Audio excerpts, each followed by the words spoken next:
Hey gang, we are at Resurrection Cemetery in Justice, Illinois. We're just outside of, right on the edge of Chicago on the southwest side. And we're here, well, Resurrection Cemetery, we've been here before. Resurrection Mary, yeah, put the link in, you can watch that. We also did some other stories here, but today we're actually here to talk about a woman who was a heroine. You remember the story of the EASTLAND disaster? Did a lot of work walking at the Bohemian National Cemetery in Chicago on the northwest side, and we bought a tombstone there, a gravestone for Willie Novotny, the little feller. But associated with that tragedy, that shipwreck in the Chicago River where top-heavy ship just rolled over, trapped a lot of people inside. Many of you know the story. What you probably don't know is this heroine, totally forgotten. She was a nurse, completely forgotten story, and it's an intriguing story. She was there as the disaster unfolded right after the ship rolled over and saved countless lives.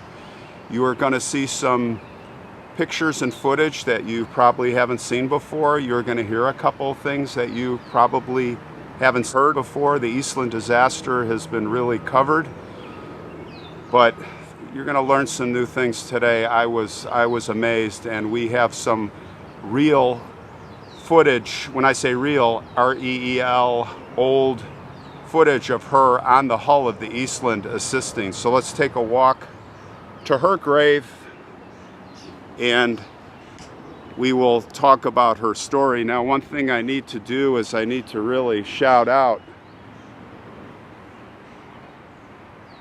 Tyler Rodriguez, who sent me the story and a lot of the information of the story of Helen. And Tyler actually wrote up the Find a Grave entry, and from Ancestry.com got a lot of her stories, so really need to credit Tyler completely for this story. And I can tell Tyler is very personally connected to this heroine and really responsible for bringing her story, for helping us bring her story back to life here at Resurrection Cemetery. She's buried with her parents right down there by the road. So Helen was born here in Chicago, August 17th, 1884. Her parents, Wojciech and Katerina Ripa, were working class people here, Czech immigrants from Bohemia. Of course, it was Bohemia back then. Helen had two sisters, Mary and Francis, and a younger brother, Frank. Now, Frank is buried there too. And those are the only, her parents and Frank, I could find. Her father passed away in the 1890s. Helen could not go to school. Why? Because she had to work to support the family. The money was tight, especially if Dad had passed away, and she was working as a dressmaker. Now, that's a tough, almost a sweatshop job, and you can just imagine what that was like here in Chicago. At best, she learned to read and write English, but she had perseverance. She was not a quitter, and with very little experience, she would find a position as a staff nurse at Oak Hill Infirmary in Oak Forest, Illinois. And that is there that she worked for a couple of years before she finally got enough money to enroll at St. Mary of Nazareth Hospital School of Nursing here in Chicago. She graduated in only 2 years. And soon after, she was hired by Western Electric, the big company that is involved in this story, as many of you know, to work as one of 7 nurses in the massive Hawthorne Works facility over in Cicero. That was July 24th, 1915. She was selected to be in charge of the nursing station at the annual company picnic. And of course, what would you expect? Well, a day of bruised knees at most from the kids playing the games. But she never made it that far. As we all know, the ship was set to depart for Michigan City, Indiana. The unstable, top-heavy steamer SS Eastland rolled over 7:30 a.m., and it was horror. Hundreds of men, women, and children were thrown into the water, and if I might say, they were actually the lucky ones. I mean, many of them died too, but imagine those that were stuck in the ship, just trapped like rats. Helen was taking a trolley, and she rushed to the scene, had to argue with a policeman. She finally got through, and she made her way to the disaster site to help with the efforts, with everything that was going on there. And it was a horrific scene. There is some film of her actually on the deck, not the deck, actually the belly of the steamer as it was lying over like a whale, and she's up there with a bunch of men right in the thick of it, helping. She said, quote, "I shall never be able to forget what I saw. People were struggling in the water." And this is what I'm talking about. The end of this, I have not heard yet on this story. They were clustered so thickly that they literally covered the surface. A few were swimming, and the rest were floundering about, some clinging to a life raft that had floated free, others clutching at anything they could reach. Bits of wood at each other, grabbing each other, pulling each other down, and screaming. And this is the part I'm talking about, the screaming. She said, "The screaming was the most horrible of all. It is what I remember the most." Well, she was the first medical person to reach the Eastland. From about 7:40 a.m. to 4 o'clock p.m. nonstop, Helen worked ceaselessly to save lives. She also tended to those badly injured from falling debris. She also spent considerable time helping nurses at Iroquois Memorial Hospital due to minimal staffing, and it was Helen's idea to later set up a medical command center and temporary morgue at the nearby Reed and Murdoch building. She never sat down for a moment. She didn't stop until more of the professional doctors came. After 4 o'clock, she went home and she literally collapsed. One of the superiors from the Hawthorne Works, a Dr. W.A. Lucas, spoke very highly of her. He said, quote, "That girl did a day's work that ought not to be forgotten." Well, later on, Helen only discussed the Eastland disaster once.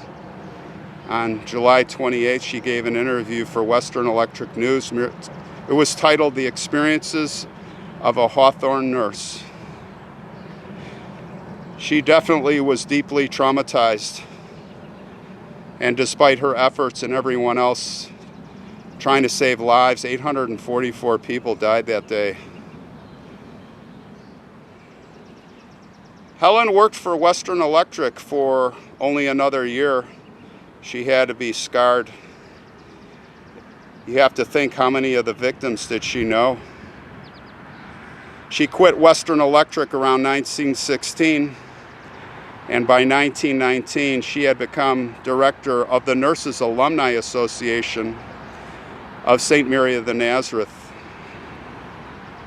And sometime around 1920, she moved away to Chicago, to Texas, Trinity County, Texas. In 1921, Helen married Frank Joseph Tomek. He was a World War I veteran. By the way, I'm going to have to shout now. We are getting close to the noisy street. He was a truck driver.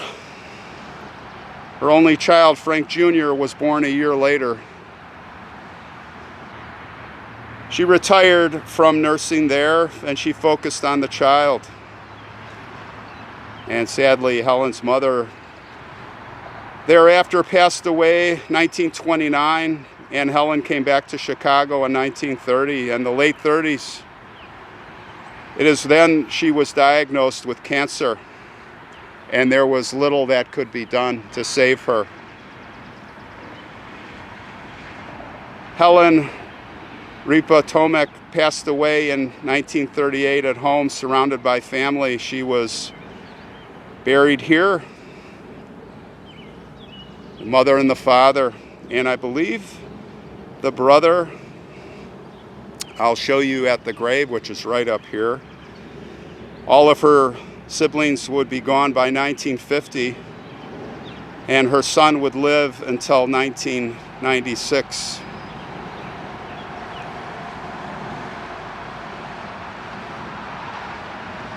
Now, I'm really sad to report that when I got here, I found her parents' grave, but I could not find her grave. But I finally did. I found it.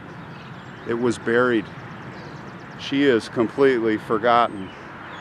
And thanks, Tyler, for really bringing her story back. Hopefully everyone will remember her now. But her gravestone was completely buried. I spent about 15 minutes digging it up. You know, you guys are funny. You should bring a shovel. You should bring this. You know, I just can't bring everything. I had to do it with my hands. I got dirty fingernails. But anyway, we got it done as best that I could do it. It's no professional job. At least we can read her stone here. You can see there. Now, again, I don't have anything with me today, so this is, I was able to determine this is a Frank. I don't know if this is her son or brother, but I can see the same stone. These are nice stones. Nice red granite stones. Here is her father's grave, as we discussed. And Mother Katerina passed in 1928. And this is Helen's stone here. It says Helena M. Tomek, 1884 to 1938.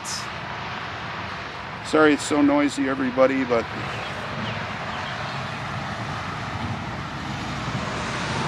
put a rose there for her. You know, there was an obituary, of course, as everyone gets. It was sad because there were just 2 sentences for Helen. Didn't even mention the EASTLAND disaster. It said, Mrs. Helen Ripa Tomek, class of 1912, St. Mary of the Nazareth Hospital School of Nursing, Chicago, on November 21st, 1938, at her home in Chicago of carcinoma. Mrs. Tomek had been a staff nurse for 2 years at the Oak Hill Infirmary, Oak Forest, Illinois, and no mention of what she did, which I find really sad.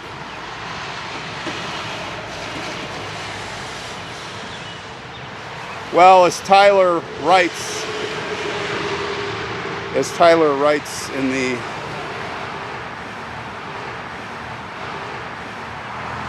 Tyler's Find a Grave, there are countless people that owe their lives to Helen. Countless people that are alive and have descendants partly because of her, everything she did. So let's rest in peace, Helen. We have not forgotten you. Rest in peace.